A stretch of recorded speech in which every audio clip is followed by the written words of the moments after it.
The tendrils of my hair illuminate beneath the amber glow, bathing. It must be this one, the last remaining streetlight to have withstood the test of time. The last yet to be replaced by the snickering blue-green hue of the future. I bathe, calm, breathing air of the present but living in the past. The light flickers. I flicker back. The tendrils of my hair illuminate beneath the amber glow, bathing.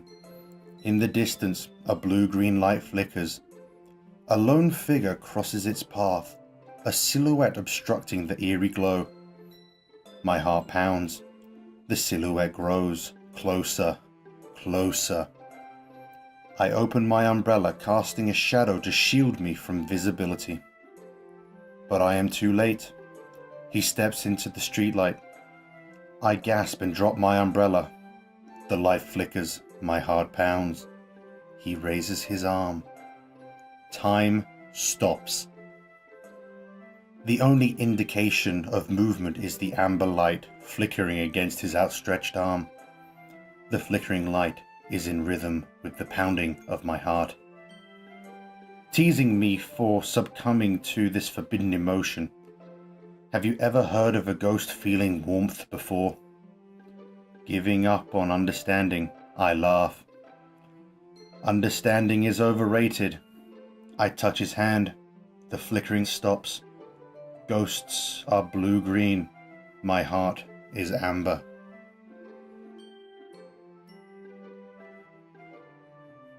It happened in the dead of night while I was slicing bread for a guilty snack. My attention was caught by the scuttering of a raccoon outside my window.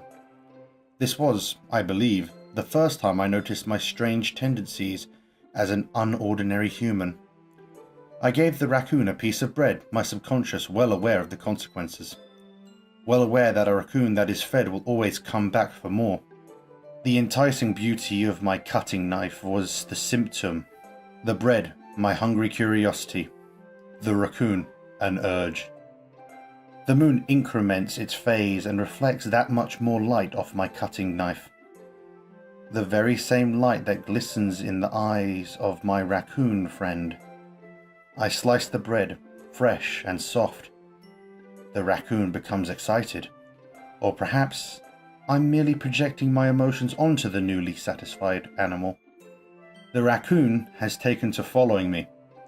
You could say that we've gotten quite used to each other. The raccoon becomes hungry more and more frequently, so my bread is always handy.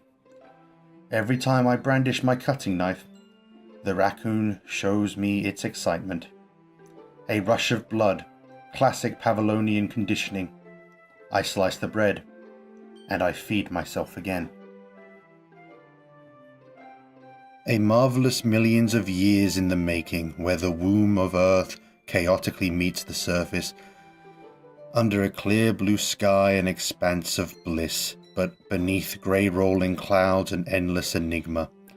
The easiest world to get lost in is one where everything can be found. One can only build a sandcastle where the sand is wet, but where the sand is wet, the tide comes. Will it gently lick at your foundations until you give in, or will a sudden wave send you crashing back in the blink of an eye? Either way, the outcome is the same, yet we still build sandcastles. I stand where the foam wraps around my ankles, where my toes squish into the sand. The salty air is therapeutic. The breeze is gentle, yet powerful. I sink my toes into the ultimate boundary line, tempted by the foamy tendrils. Turn back, and I abandon my peace to a road at the shore. Drift forward, and I return to Earth forevermore. A rotating wheel, turning an axle, grinding. Bolt head, linear gearbox, falling sky.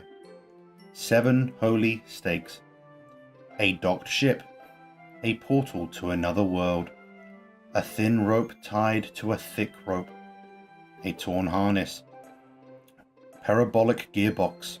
expanding universe, time controlled by slipping cogwheels, existence of God, swimming with open water in all directions, drowning.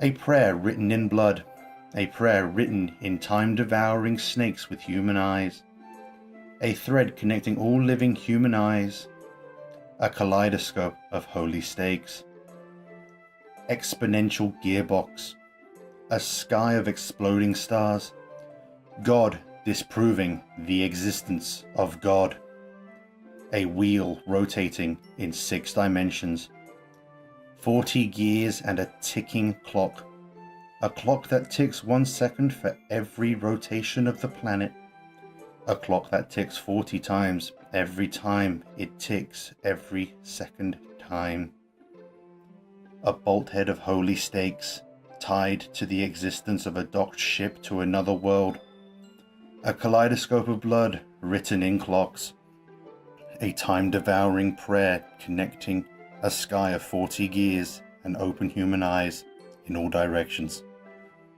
Breathing gearbox, breathing bolthead, breathing ship, breathing portal, breathing snakes, breathing God, breathing blood, breathing holy stakes, breathing human eyes, breathing time, breathing prayer, breathing sky, breathing wheel.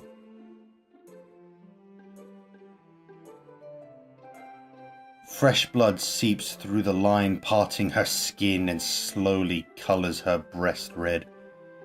I begin to hyperventilate as my compulsion grows. The images won't go away.